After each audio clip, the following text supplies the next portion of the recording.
나눌 말씀의 제목은 하나님은 다시 회복시키신다예요. 참 신기하죠. 주일 강단에서도 회복이란 말씀이 계속 나오고 있고요. 또 구약 예배, 구약 성경 우리가 계속 나누는 말씀 가운데서도 항상 빠지지 않는 단어가 회복이란 단어입니다. 하나님 다시 회복시키신다. 그 제목을 말씀을요 여러분들 기억하시면서 오늘 바로 요엘서 2장 18절에서 3장 21절의 말씀을 나누도록 하겠습니다. 그럼 하나님은 다시 회복시키신다. 뭘요? 우리가 말씀을 나누다 보면 메마름에서 생명으로, 심판에서 구원으로 회복시키시는 것을 우리는 말씀을 통해서 볼 수가 있습니다. 바로 이스라엘 백성들을 하나님 회복시키시는데 오늘을 살아가는 여러분들을 하나님께서 계속 말씀을 통해서 회복시켜 나가시는 거예요. 그럴 때 회복될 때 하나님이 주시는 은혜를 누릴 수가 있습니다. 저는 계속적으로 강단에서 우리가 9가지 성령의 열매에 대해서 말씀을 나눴잖아요. 그 9가지 성령의 열매를 늘 두고 기도해요. 특히나 저는 저희 가정이 전에도 말씀드렸는데요. 저희 가정이 이 9가지 열매로 뿌리 내려지기를 기도하고 있습니다. 그만큼 하나님과 함께하는 삶, 하나님 안에 있는 삶, 그리고 또 예수 그리스도를 닮아가는 삶 너무나 중요합니다. 근데 지금은 저 스스로가 그러는 거예요. 말씀이 내 것이 되고 그 말씀이 삶에 적용되어지고 뿌리 내려질 수 있도록. 그래서 항상 기도하고 있습니다. 여러분 또한 마찬가지겠죠. 왜? 하나님께서 우리에게 원하시는 건 다른 거 없어요. 회복하기를 원하세요.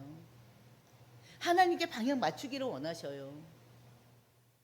하나님과 방향이 안 맞은 부분들을 과감없이 뿌리치기를 원하셔요. 돌아서기를 원하세요. 그래서 우리 모든 하나님 백성들이, 특히나 우리 한사람교회 모든 성도님들이 하나님이 바라시고 원하시는 그 모습 그대로 살아가기를 주의 이름으로 축원드립니다. 특히나 이번 주 강단 말씀이 바로 오직 주만 바라나이다 그랬잖아요. 그러면서 별도로 제가 어떻게 할 줄 알지 못할 때 집어넣어놨습니다. 언제 어느 때나 무슨 일이 있을 때든지 항상 주 여호와 하나님 앞에 서 있는 자들이 돼야 됩니다. 오직 여호와 하나님, 오직 여호와 하나님만을 바라보는 자들이 돼야 돼요. 특히나 이 소 제목을 드렸던 것처럼 어떻게 할 줄을 알지 못할 때 절대 방황하지 마시고요. 다른 사람 찾지 마시고요. 다른 방법 찾지 마시고요. 다른 길을 찾지 마시고요. 바로 우리에 대해서 너무나 잘 아시고 우리의 과거와 현재 미래까지 꿰뚫어 보시는, 미래까지 계획하고 계시는 그 하나님을 바라보면서 하나님의 인도받는 여러분들 되시기를 주의 이름으로 축원드립니다. 그러면 그 자체가 또 다시 회복의 시간표가 되는 거예요. 우리가 지금 요엘서는 3장밖에 안 됩니다. 근데 이걸 2번으로 나눠서 하고 있어요. 지난주 우리는 1장 1절에서 2장 17절까지 말씀을 나눴습니다. 간단하게 정리하면요. 요엘 선지자가 활동하던 시대는 바로 유다에 끔찍한 국가적 재앙이 닥쳤습니다. 그 재앙이 뭐였을까요? 기억나십니까? 어떤 재앙이 왔었죠? 바로 메뚜기 재앙이 왔었죠. 유다 땅에 엄청난 메뚜기 떼가 휩쓸었습니다. 그러면서 가뭄까지 찾아왔어요. 이 메뚜기 재앙과 가뭄은요, 하나님을 떠난 이스라엘 백성들에게 이제라도 다시 하나님께로 돌아오라고 주시는 경고입니다. 바로 이제라도 다시 하나님께로 돌아와라. 다른 방법이 없다니까요. 다른 이유가 없다니까요. 하나님께서 왜 사랑하는 내 자녀들에게 이 대재앙을 내리십니까? 그 사랑하는 자녀들을 위해서 독생자 예수 그리스도까지 십자가에 못 박히게 하신 분 아닙니까? 그럼에도 불구하고 내 자녀들이 회복하도록, 말씀으로 회복하고 기도로 회복하고 하나님의 사랑에 회복되도록 하나님께서 계속 말씀을 주시고 계시고 또 그 말씀에 따라서 징계도 하시고 심판도 하시는 거예요. 다시 한번요. 하나님께서 이스라엘 백성들에게 메뚜기 대재앙을 내리셨는데 그 이유는 뭐라고요? 이제라도 하나님께 돌아오라. 이제라도 하나님께 돌아오라. 이제라도 그 전에 그 어떤 일이 있어도 괜찮았다. 네가 어떤 행위를 했던, 네가 어떤 범죄를 저질렀던 괜찮다. 이제라도 회개하고 주님 앞에 서라. 주님 앞에 돌아와라. 바로 이거라니까요.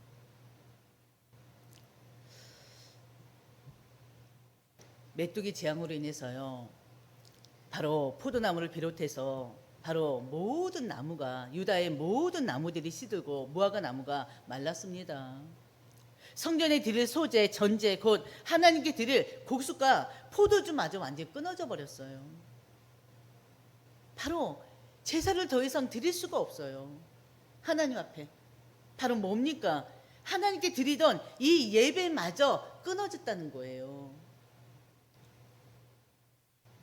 바로 예배마저 끊어졌다. 이 이상의 위기가 어디 있습니까? 우리가 신앙생활하면서 가장 큰 위기는요, 말씀이 안 들려지는 거예요. 우리 신앙하면서 가장 큰 위기는 뭐예요? 기도가 안 되는 거예요. 도대체 찬양이 입술로 나오질 않아요. 세상 노래들은 다 들려요. 흥얼거리기도 해요.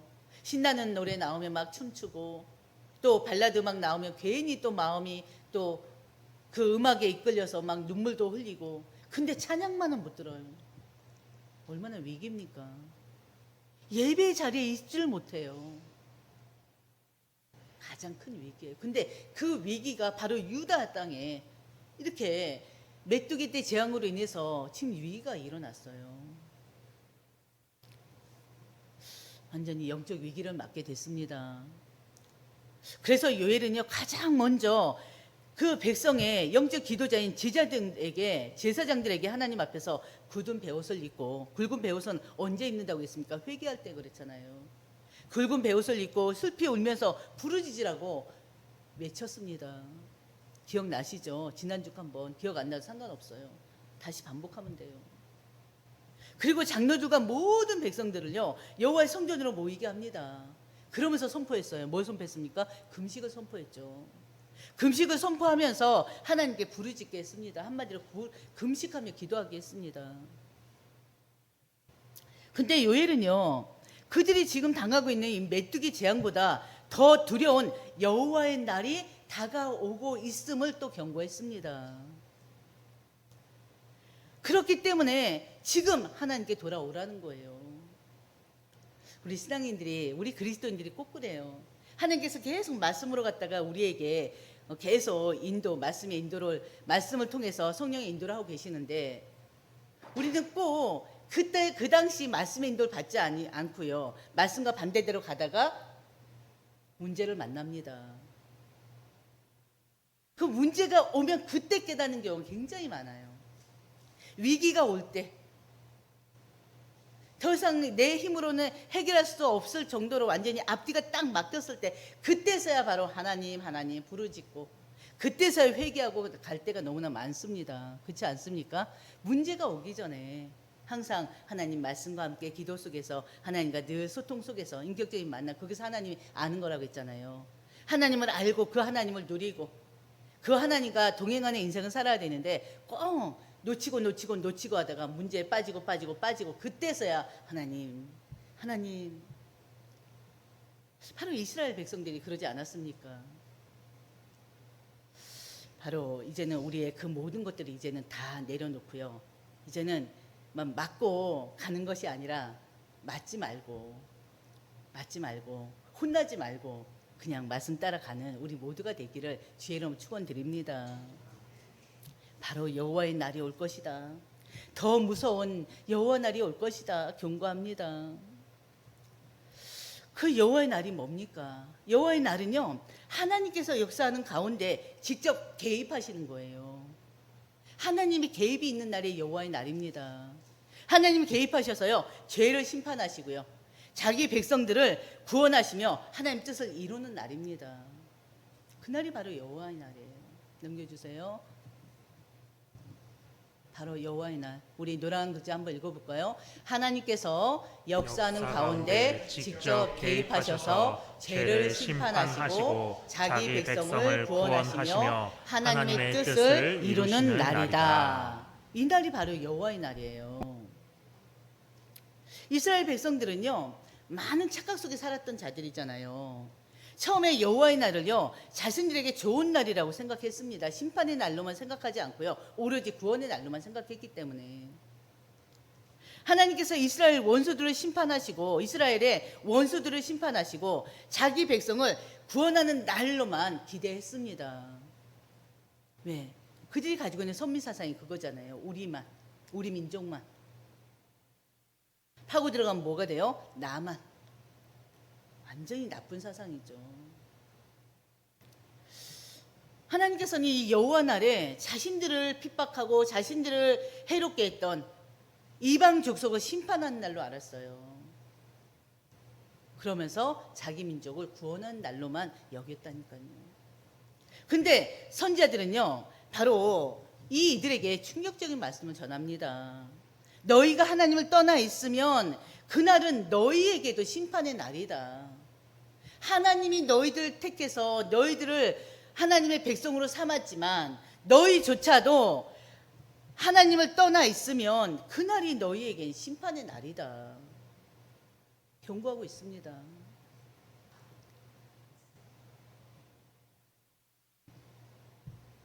하나님의 백성이라는 이름만으로 심판에서 자동적으로 제외될 수는 없는 거예요. 그러나 여호와의 날은요, 심판으로만 끝나지 않아요. 하나님은 항상 심판과 징계 이후에 늘 반복하셨죠. 회복을 반복하셨잖아요. 하나님께 돌아오는 자에게는 구원의 날이요, 회복의 날입니다. 이게 여호와의 날이에요. 1장 1절부터요 2장 17절까지 한 문장으로 압축하면 재앙보다 더 무서운 것은 하나님을 떠난 것이다. 재앙 가운데 가장 큰 소망은 지금이라도 하나님께 돌아오는 것이다. 회개하고 하나님께 돌이키는 것이다. 이걸 말해주고 있는 거예요. 그리고 요에서 2장 32절에 이 사실을 더욱 분명하게 나타냅니다. 바로 누구든지 여호와의 이름을 부르는 자는 구원을 얻으리라. 그렇죠? 누구든지 죄인이어도 괜찮아요. 어떤 자라도 여호와의 이름을 부르는 자는 구원을 얻으리라. 구원을 얻는 것입니다. 착해야지 구원 얻는 거 아니에요. 여러분 너무나 잘 아시죠? 우리는 선을 행하는 자들이 돼야 돼요. 양선, 자비롭고 양선이 있어야 돼요. 그러나 중요한 것은 그 착함을 가지고 구원을 얻는 건 아닙니다.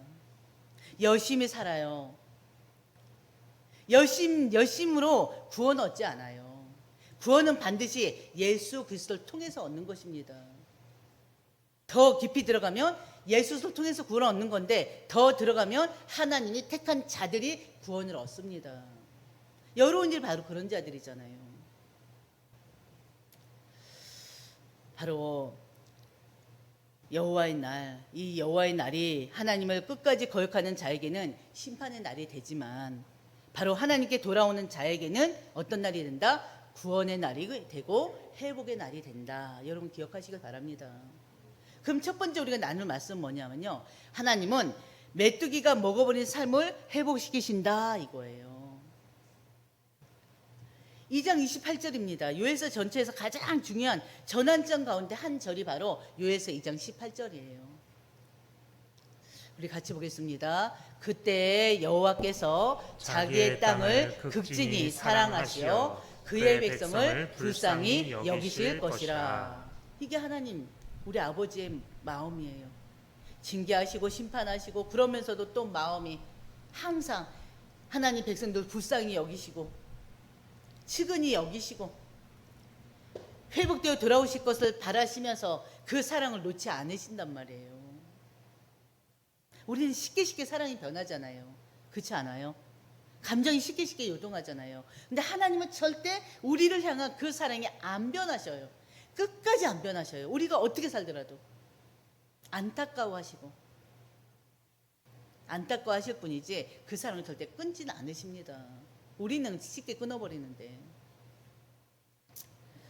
하나님께서 백성들을 불쌍히 여기시는 그 근본적인 이유가 뭡니까? 그 자체가 하나님 성품 때문에 그래요.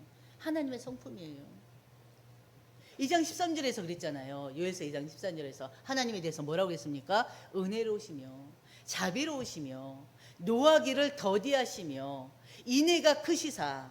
그 인애가 뭐예요? 사랑. 변함없는 영원한 그 사랑. 바로 우리 아버지가 저런 분이십니다. 저 하나님의 성품이 그 성품으로 인해서 절대 하나님이 택한 백성들을 그냥 놔버리지 않으시는 거예요. 끝까지 사랑하십니다. 하나님 마음, 여러분의 마음이 바로 저 마음이 되시길 바랍니다. 늘 은혜로운 자들 되시길 바랍니다. 하나님께 받은 은혜를 또 나눠줄 줄 알아야 되겠죠. 또 자비로운 자들이 되시길 바랍니다. 쉽게 노하지 마시고요. 하나님의 사랑을 이제 모든 이들에게 나눠주는 그런 하나님의 사람들 되시기를 주의 이름으로 축원드립니다. 바로 그 하나님께서 자기 백성을 회복시키기 시작하시는 것입니다. 바로 회복의 첫 번째가 뭡니까? 하나님께 재앙을 걷어버리셔요.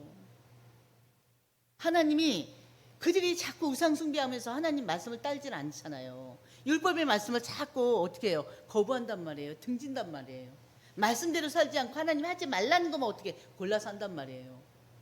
그렇기 때문에 재앙을 내리신 거잖아요. 징계하신 거잖아요. 심판하신 거잖아요. 근데 하나님께서 당신의 그 사랑하는 백성들에게 회복하기 위해서 내렸던 그 재앙을 완전히 거두십니다. 그게 첫 번째 회복이에요. 20절을 보면 하나님께서요, 북쪽 군대들을 멀리 떠나게 하십니다. 하나님의 백성들을 황폐하게 만들었던 세력을 하나님께서 깨끗하게 제거해 버리시는 거예요. 그리고 요엘서 1장에서 하나님은 굳은 배옷을 입어라 그랬잖아요. 배옷을 입어라 그랬잖아요. 회개하고 기도해라. 또 슬퍼해라 그랬잖아요. 애곡해라, 금식하라 말씀하셨습니다. 그런데 2장 21절에서는요, 이제 기뻐하라고 하십니다. 하나님께서 굳은 배옷을 입어라, 회개해라, 슬퍼해라, 애곡해라, 금식해라 이랬던 하나님이 2장 21절에는 바로 기뻐해라. 땅이여 두려워하지 말고 기뻐하며 즐거워할지로다 21절에 그랬어요. 그리고 22절에는요, 시온의 자녀들아 너희는 너희 하나님 여호와로 말미암아, 너희 하나님의 백성들아 여호와로 말미암아 기뻐하며 즐거워해라. 하나님 우리에게 들려주시는 음성이라니까요. 왜 기뻐할 수 있습니까? 바로 21절 후반부에 있습니다. 그 이유가 나와 있어요. 왜 기뻐해야 됩니까? 우리가 질문하면 그 답이 21절이에요. 여호와께서 큰 일을 행하셨음이라. 우리가 여호와로 인해서 기뻐해야 될 이유 바로 뭐라고요? 하나님께서 큰 일을 항상 행하시기 때문에 그래요. 근데 우리는 하나님이 행하신 그 일을 알지는 못해요. 자꾸 안 되는 것만 보고 문제만 보고 늘 긍정적인 것보다는 부정적인 생각이 이렇게 딱 사로잡혀 있고. 어떻습니까? 여호와께서 큰 일을 행하셨음이라. 그래서 기뻐하고 즐거워해라.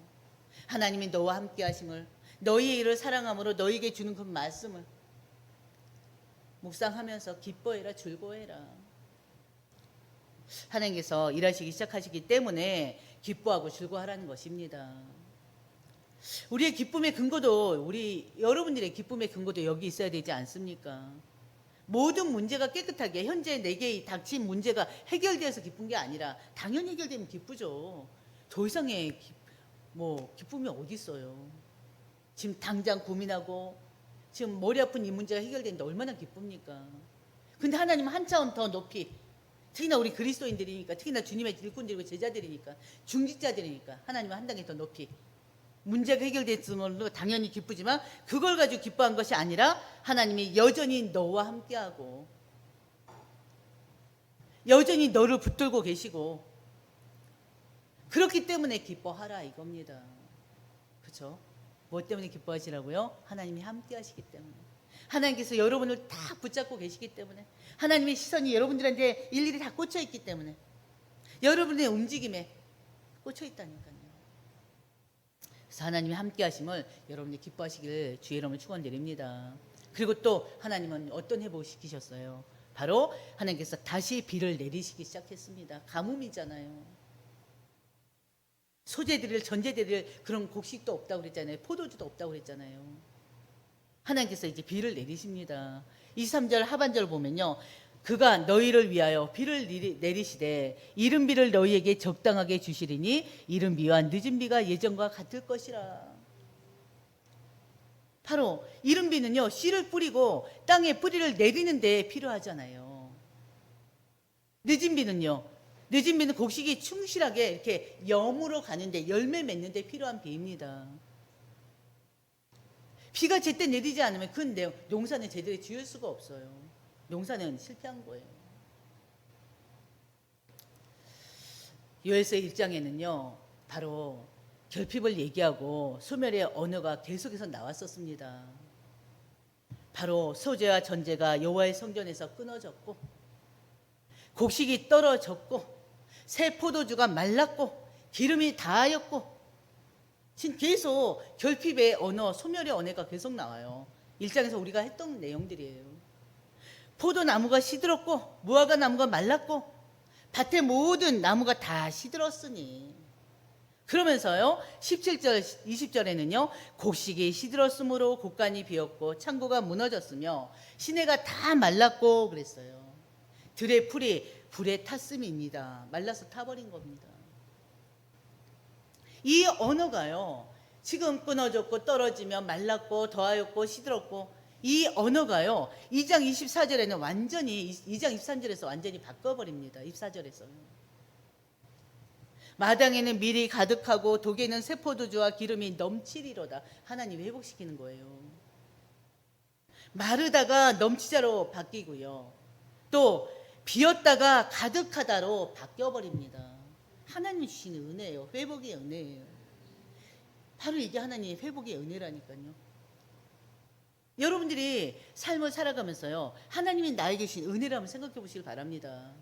내가 내 영혼이 말씀으로 가득 차지 못하고 완전히 문제에 아니면 현실의 문제에 빠져서 저 광야처럼 메말라 있을 때 하나님이 여러분들을 어떻게 해요?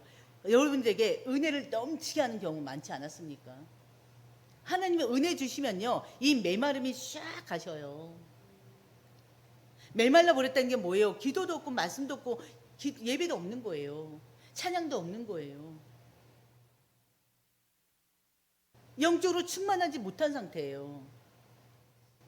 그런 메마른 때 하나님께서 나에게 이 단비를, 은혜의 단비를 적셔 주신다고 생각해 보세요.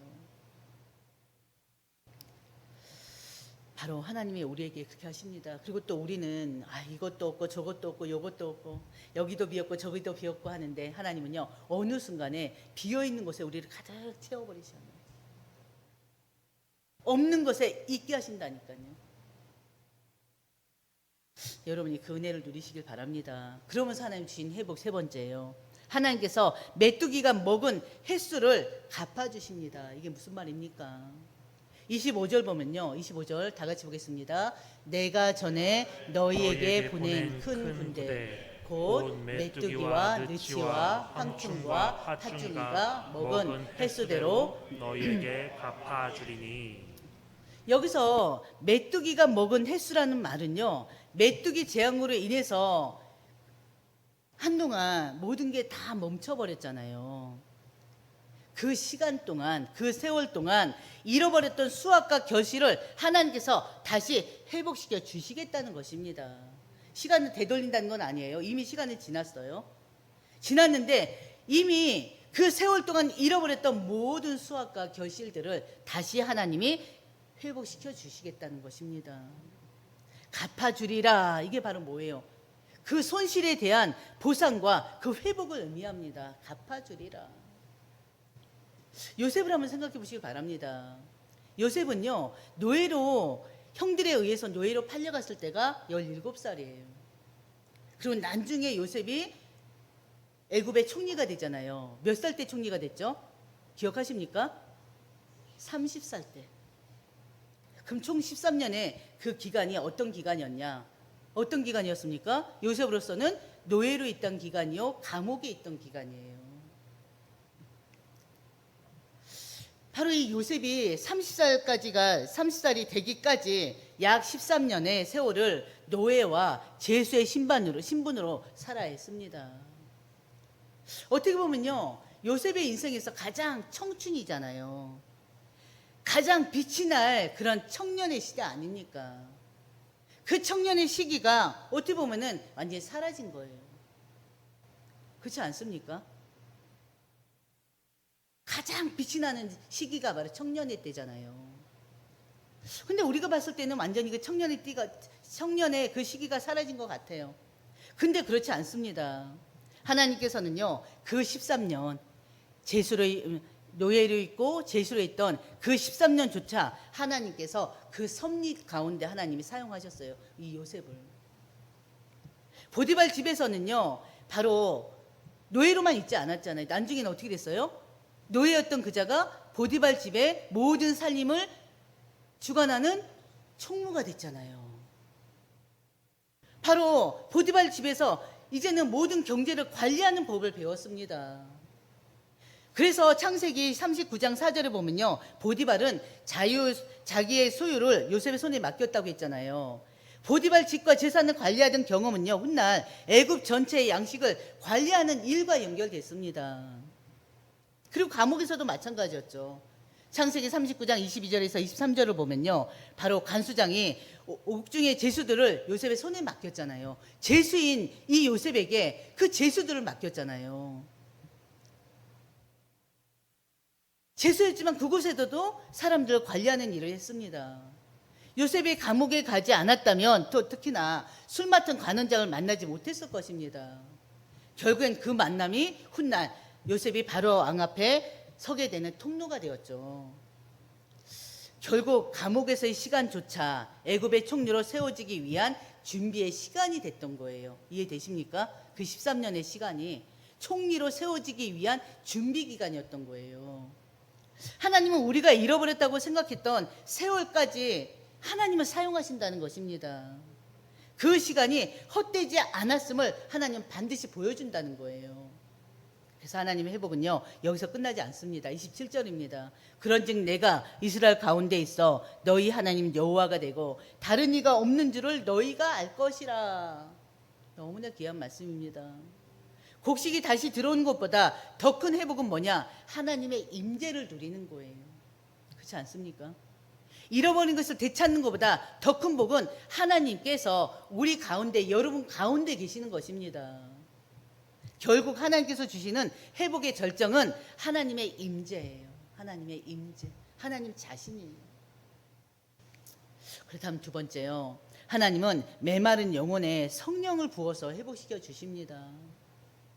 2장 28절에 우리가 너무나 잘 아는 말씀이죠. 같이 보겠습니다. 그 후에 내가 내 영을 만민에게 부어주리니 너희 자녀들이 장래일을 말할 것이며 너희 늙은이는 꿈을 꾸며 너희 젊은이는 이상을 볼 것이며 그때 내가 또 내 영을 남종과 여종에게 부어줄 것이며. 바로 그 후에 내가 내 영을 만민에게 부어주리니, 바로 우리가 앞절에서는 바로 메마른 땅에 하나님이 비를 부어주셨다고 했어요. 회복의 방법이. 근데 이제는 하나님께서 메마른 영혼에 성령을 부어주시는 것입니다. 이해되십니까? 메마른 땅에 비를 내어주신 하나님이, 비를 부어주신 하나님이 이제는 메마른 영혼에 성령을 부어주신다는 거예요.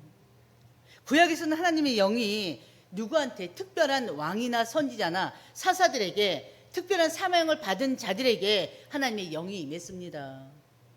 그런데 요엘은요, 요엘 선지자는 앞으로는 놀라운 시대가 올 것임을 얘기하고 있는 것입니다. 이해하셔야 돼요. 구약에는 특별한 사람에게, 왕에게, 사사들이나 또 선지자들에게 하나님의 영이 임했다면 바로 이제 놀라운 시대가 올 것인데, 그 시대가 바로 지금 우리가 읽은 거예요. 아들에게도 딸에게도 늙은이에게도 젊은이에게도 심지어 남종에게도 여종에게도 하나님의 영이 부어진다는 것입니다. 성별과 나이와 사회적 신분, 그 모든 장벽을 넘어서 하나님의 백성들에게는 성령이 부어진다는 거예요. 그걸 지금 예언하고 있어요. 그러면서 새로운 시대가 열릴 것을 예언하고 있습니다. 바로 예언하고 꿈을 꾸고 이상을 본다는 것은요, 하나님의 영이 하나님 백성에게 임한다는 것입니다. 그들이 하나님 뜻을 알고 하나님 말씀을 선포하고 하나님을 증언하게 된다는 거예요. 왜? 하나님의 영이 임했기 때문에. 우리 역시도 마찬가지잖아요. 우리가 하나님 말씀을 선포해요. 내가 똑똑하게 선포합니까? 성령이 내 입술을 통해서 선포하는 거예요. 하나님께서 주시는 가장 큰 회복은요, 하나님의 영으로 충만해지는 것입니다. 그렇기 때문에 여러분들 기도하세요. 하나님의 영으로, 성령으로 충만하게 해주세요. 최고의 기도 제목이죠. 이 약속을 사도행전 2장 베드로가 오순절 성령 강림 사건에 직접 인용한 말씀 아닙니까? 이 약속의 말씀이. 오순절날 제자들이 한 곳에 모여 있었어요. 마가다락방에 한 곳에 모여 있잖아요. 그때 어떤 일이 일어났습니까? 갑자기 하늘로부터 급한 강한 바람 같은 소리가 있어 그랬어요. 그러면서 뭐라고 했어요? 불의 혀처럼 갈라지는 것이 바로 그들에게 나타나 그들 각 사람에게 임했다고 그랬어요. 이게 뭐가 임했다는 거예요? 성령이 임한 거예요. 요엘 선지자가 선포한 이 말씀이 바로 오순절 마가다락방에 임했던 것입니다. 거기에 모인 모든 사람, 거기에 왕이나 선지자가 있는 게 아니에요. 일반 평신도들이 있단 말이에요. 주님의 제자들이 있단 말이에요. 그들 각 사람에게 이 성령이 딱 임한 것입니다. 그래서 그들이 바로 모두 성령 충만함을 받았습니다. 성령 충만함을 받고 어떤 일이 일어났었어요? 12개 나라의 언어로 복음을 선포했잖아요. 그것을 보면서 어땠습니까? 유대인들은 저들이 새술에 취했다. 저들이 완전히 술에 취했다. 이러면서 어떻게 해요? 조롱하지 않았습니까?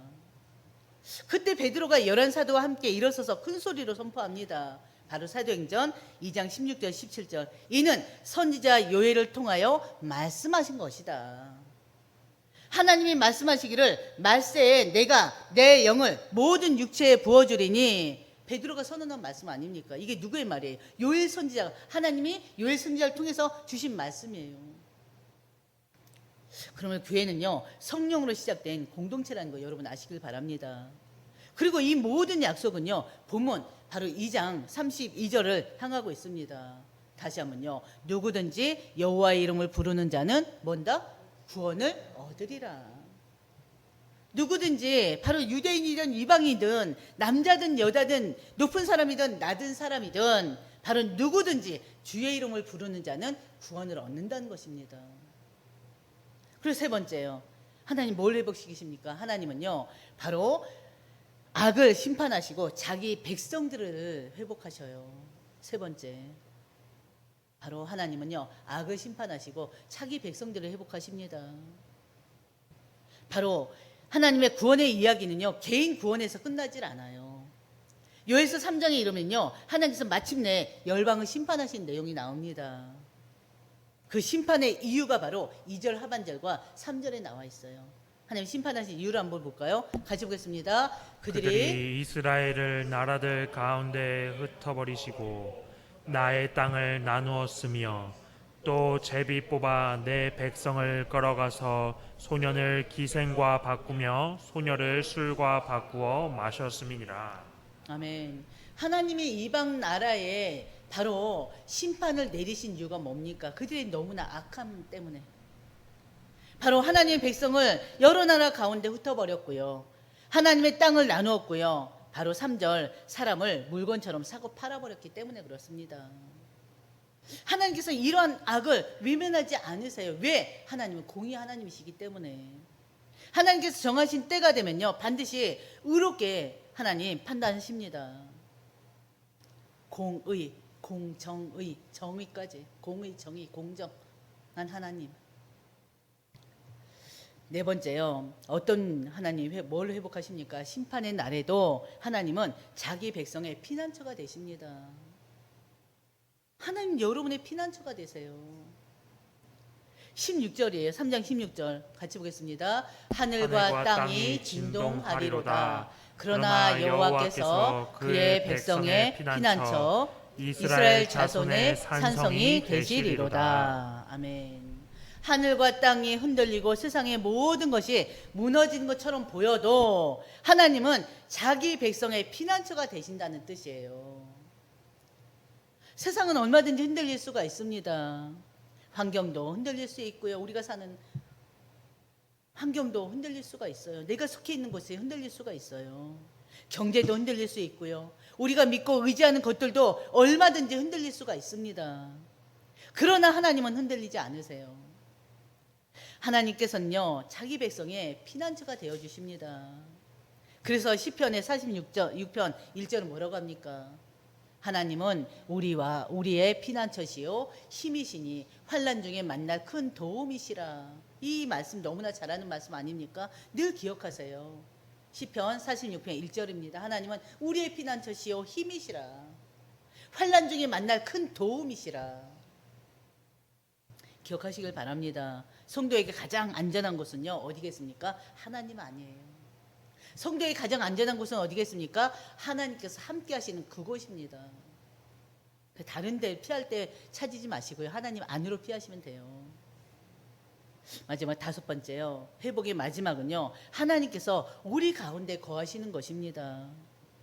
바로 이제 요에서의 마지막 장면이 나옵니다. 바로 3장 18절이에요. 같이 보겠습니다. 그날에 산들이 단 포도주를 떨어뜨릴 것이며 작은 산들이 젖을 흘릴 것이며 유다 모든 시내가 물을 흘릴 것이며 여호와의 성전에서 샘이 흘러나와서 시딤 골짜기에 대리라.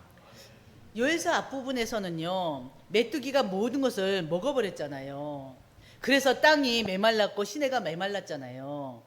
그런데 마지막에는 완전히 반대의 모습이 펼쳐집니다.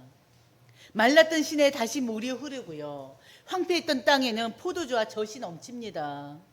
마침내 하나님의 성전에서 샘물이 흘러 넘치고 있어요. 이것은요 회복의 근원이 누구에게? 하나님께 있음을 보여주는 거예요. 요엘서를 한마디로 표현한다면요 바로 메마름으로 시작하지만 샘이 흐르는 것으로 끝난다 이겁니다. 지금 밑에 부분에 있죠. 요엘서는 한마디로 메마름에서 시작하지만 샘이 흐르는 것으로 끝난다 이거예요. 그래서 에스겔 우리가 말씀 나눴었죠. 우리 여러분들이 너무나 잘 아는 말씀. 에스겔 47장에도 이런 비슷한 장면이 있잖아요. 성전 문지방 아래에서 물이 흘러나옵니다.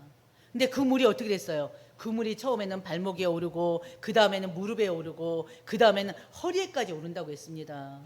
그리고 그 물이 흘러가는 곳마다 마침내 그 물이 결국에는 어떻게 해요? 사람이 능히 건너지 못할 정도의 강이 된다고 그랬어요. 그리고 그 물이 흘러가는 곳마다 생명이 살아난다고 했습니다.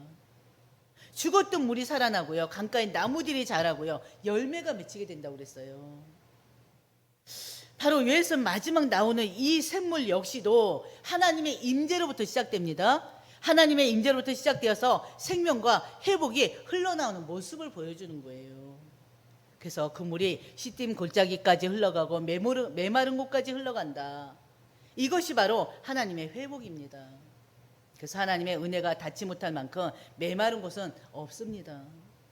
하나님의 생명이 살리지 못할 만큼 황폐한 곳도 없습니다. 하나님이시면 되는 거예요.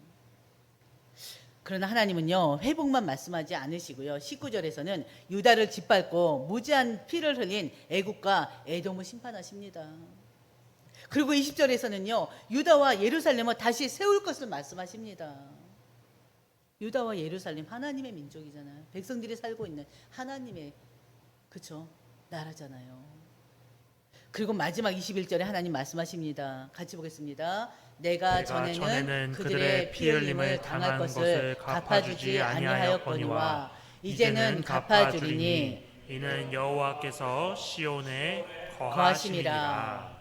바로 요엘서의 마지막 말씀은 심판 자체가 아니라 하나님께서 주시는 회복의 절정, 바로 하나님께서 자기 백성 가운데 거하신다 이거예요. 하나님께서 여러분과 함께 거하신다 이겁니다. 그래서 하나님은 우리의 눈물을 기억하시고요. 여러분들의 아픔을 기억하시고요. 마지막까지 여러분들을 절대 버리시지 않으시는 분 기억하시길 바랍니다. 그럼 마침내 우리 가운데 역사하시는 분이십니다. 이것이 바로 요엘서가 보여주는 회복의 마지막 모습이에요. 말씀 마무리하겠습니다. 요엘서는요 메뚜기 재앙으로 시작하지만 결국엔 하나님 임재로 끝나요. 기억하셔요. 이것이 요엘서가 우리에게 보여주는 회복의 복음입니다.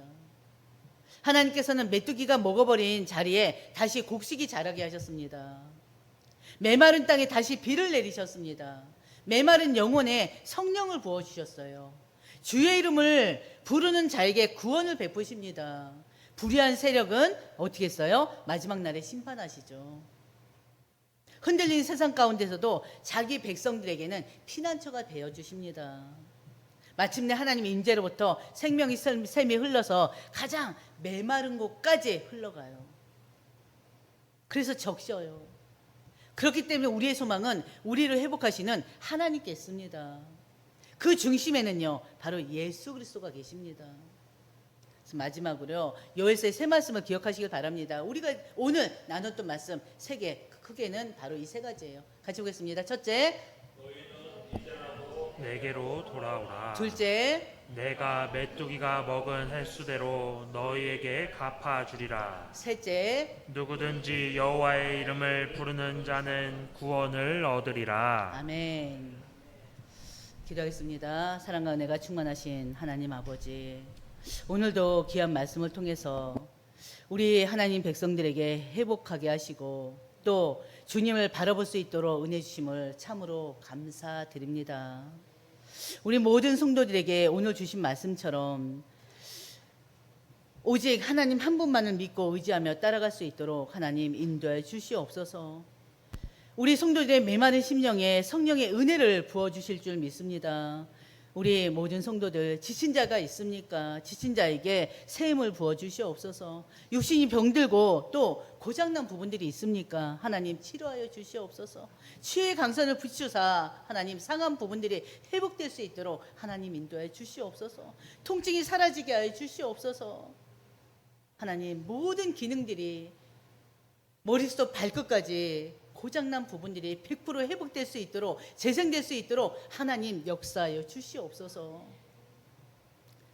우리 한사람 교회를 지켜주시옵시고 우리 모든 성도들을 우리 성도들의 가정과 직장과 우리 성도들이 생활하는 그 모든 현장을 하나님의 나라가 임하게 해 주시옵시고 흑암 저주 재앙은 무너지게 하나님 인도해 주시옵소서. 어떤 형편 내에서든지 우리 모든 성도들 하나님을 피난처로 삼는 자들이 되게 하여 주시옵시고 오로지 하나님 믿고 의지하면서 하나님께만 향하는 우리 모든 한사람교회 성도들이 될 수 있도록 하나님 역사하여 주시옵소서. 이 모든 말씀 우리 주 예수님의 이름으로 기도드립니다. 아멘.